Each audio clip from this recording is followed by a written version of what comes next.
Yes, Beverly, on his way here, he's en route here from Ukraine. He hasn't arrived yet here in Vilnius, but he has put out a fairly angry tweet a short time ago saying, on our way to Vilnius, we received signals that certain wording is being discussed without Ukraine.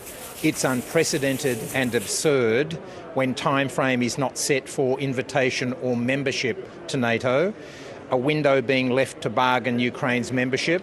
He says that for Russia, this is the key bit, for Russia, this means motivation to continue its terror.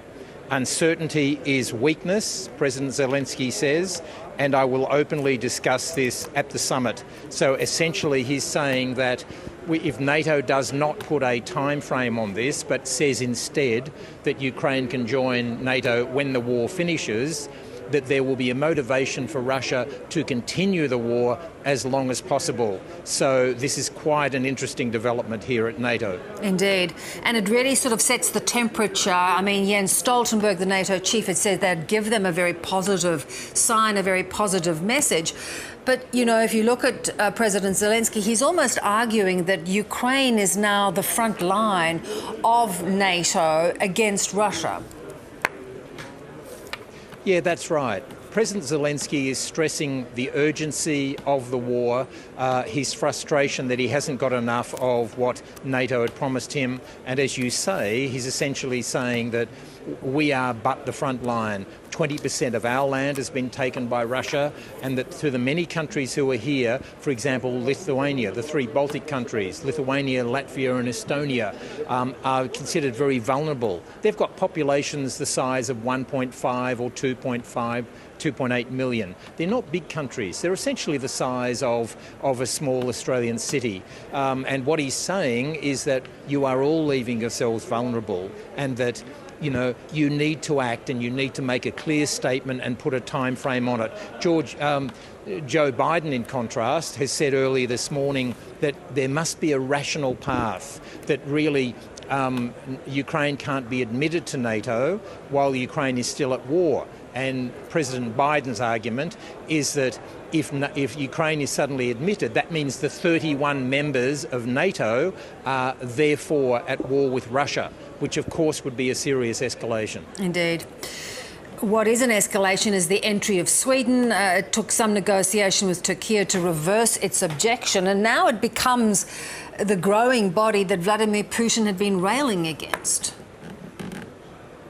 That's right, Beverly. What an irony that Vladimir Putin wanted to try to reduce the power of NATO, wanted to try to push NATO back from the borders of Russia because he feared that Ukraine was going to join.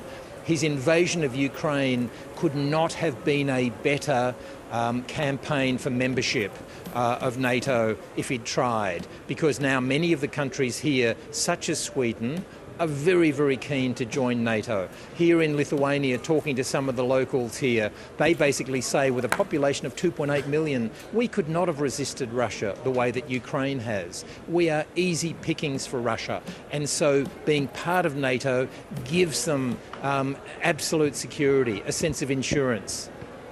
John, our Prime Minister, Anthony Albanese, also has a place alongside this meeting. How might Australia's role shift in terms of its relationship with NATO? Well, Australia is sort of well regarded here. Australia is seen particularly importantly in terms of the Indo-Pacific and in terms of the rise of the influence of China. Jens Stoltenberg, the Secretary-General, made a clear comment the other day where he basically said that NATO needs to start looking at the rise of China and addressing that. And of course, when Australia walks into the room here, we are very much seen as pivotal in terms of the rise of China. And so Australia is in a position where it's pretty well regarded by most countries and seen as a pretty honest broker. Anthony Albanese, as an Australian Prime Minister, really has good access to virtually any leader here. John, appreciate it, and it'll be a very interesting few days in Vilnius. Thanks for your time.